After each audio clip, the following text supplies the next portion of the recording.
Hyundai Grandeur автокөлігі ағайындаларыңызда міне 2020 жылғы.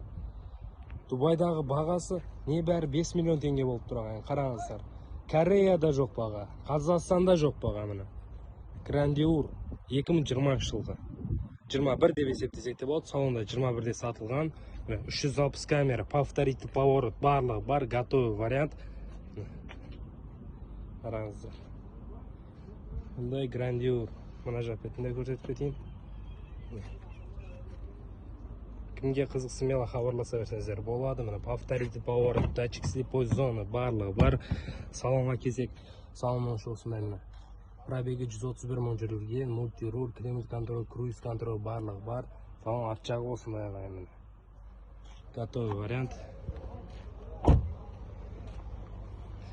Аукционда да жоқ бұл негізі бізде Дубайда ешқай жерде сатылмайтын. Десе Қазақстанда бұлар бизнес классқа кіреді. Бағалары кемі 14-15 миллионға оларды. Hyundai Grandeur 5 миллион теңге ағайын.